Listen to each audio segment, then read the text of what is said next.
হযরত আয়েশা রাদিয়াল্লাহু তাআলা আনহা থেকে বর্ণিত, তিনি বলছেন, বিশ্বনবী সাল্লাল্লাহু আলাইহি সাল্লাম রমজানের শেষ 10 দিন ইতিকাফ করতেন। এবং হযরত আয়েশা রাদিয়াল্লাহু তাআলা আনহা বলছেন যে বিশ্বনবী সাল্লাল্লাহু আলাইহি সাল্লাম তার জীবদ্দশায় তিনি রমজানের শেষ 10 দিন ইতিকাফ করেছেন এবং তার ওফাতের পর তিনি যখন মৃত্যুবরণ করেছেন, মৃত্যুবরণ করার পরে তেনার যে সহধর্মিণীগণ ছিলেন, তেনার স্ত্রীগণ ছিলেন, যে তেনারাও কিন্তু ইতিকাফ করেছেন ওই রমজানের শেষ 10 দিন। জোরে জোরে বলেন সুবহানাল্লাহ।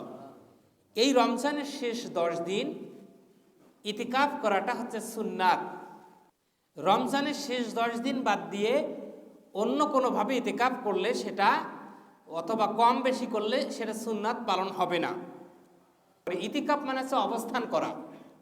ইতিকাফ মানে হলো অবস্থান করা, মসজিদে অবস্থান করা। আল্লাহর সন্তুষ্টি অর্জনের জন্যে রমজান মাসের শেষ 10 দিন মসজিদে অবস্থান করাকেই ইতিকাফ বলে। ইতিকাফ অবস্থায় কি কি কাজ করা যাবে না? ইতিকাফ অবস্থায় যদি কেউ অসুস্থ হয়, কোনো মানুষ, তাকে দেখতে যাওয়া যাবে না। কোনো মানুষ যদি ইতিকাফ অবস্থায় অসুস্থ হয়, তাকে দেখতে দেওয়া যাবে না। ইতিকাফ অবস্থায় যদি কোনো মানুষ মারা যায়, তার জানাজায় উপস্থিত হওয়া যাবে না। অর্থাৎ ইতিকাফ অবস্থায় আপনার জানাজার নামাজটাও পড়তে যাওয়া যাবে না। ইতিকাফ অবস্থায় প্রয়োজন ছাড়া বাহিরে বের হওয়া যাবে না। শুধুমাত্র প্রয়োজনে বাহিরে বের হওয়া যাবে। আর সিয়াম ছাড়া ইতিকাফ হবে না, রোজা ছাড়া কখনো ইতিকাফ হবে না। অনেকে আছে যে ইতিকাফ করতেছে কিন্তু রোজা থাকবে না। যদি এরকম হয় তাহলে ইতিকাফটা রোজা ছাড়া হবে না।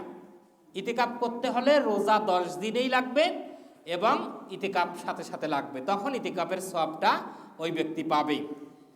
হযরত আয়েশা রাদিয়াল্লাহু তাআলা আনহা থেকে হাদিস বর্ণিত, নবী করিম সাল্লাল্লাহু আলাইহি ওয়াসাল্লাম মসজিদে তিনি ইতিকাফ করেছেন এবং মসজিদ থেকে মাথাটি বের করে দিয়েছেন, আর আমি মাথার চুল আঁচড়িয়ে দিয়েছি। সুবহানাল্লাহ বলেন।